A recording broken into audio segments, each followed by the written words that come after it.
All right, Chief. So, first off, the news today was Yes. with the Hagatna Precinct being closed off Yes. by 8 a.m. tomorrow as well. That is correct. The Hagatna Precinct will be closed. The officers that are assigned to that precinct will be diverted to assist with prison operations up at the Department of Corrections. What does it mean for their responding area? How will we get to? So we are doing some realignment within the Guam Police Department to deal with the diversion of sending the Hagatna precinct officers up to Department of Correction. Special Operations Division will fill that gap. Now, in addition to that, there are other public safety, there are other law enforcement entities who are coming to the table to assist the Guam Police Department.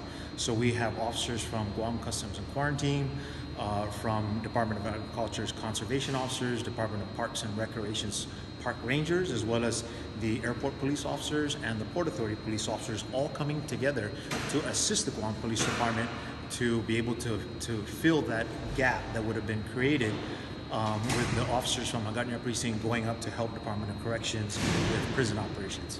Okay, so this all happens tomorrow morning, but the senators, they're not going back into session until 2 hours after that happens. Yes.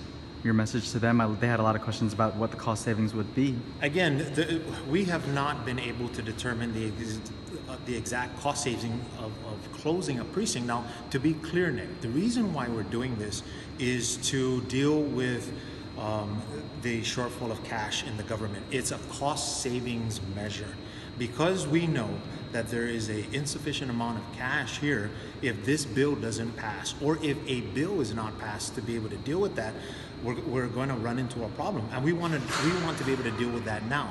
Now, in the public safety arena, we see that the Department of Corrections at this point in time is incurring the most amount of overtime because of their shortage of manpower.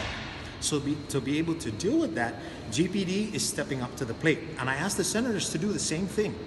The Guam Police Department is stepping up to the plate, assisting Department of Corrections, and the rest of the law enforcement agencies are coming to the same table, coming up to that same plate and helping to be able to fill that shortage. So my message to the senators are, please do your job.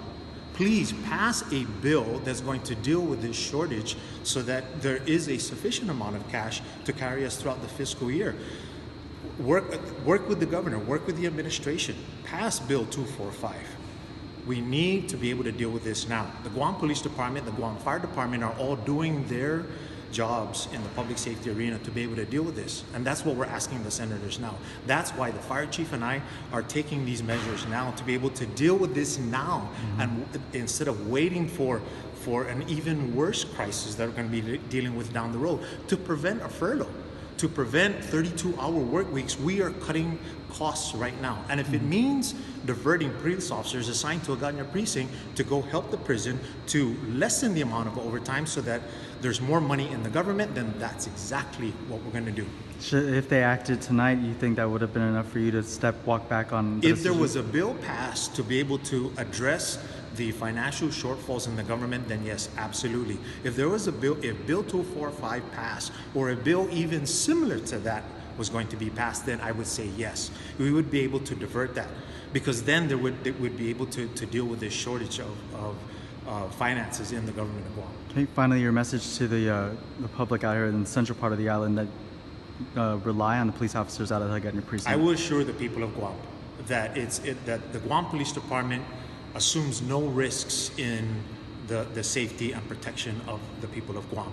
Now, just because the officers are being diverted up to the Department of Corrections with the realignment and with the assistance from the other law enforcement entities, there will be no gaps in the police service.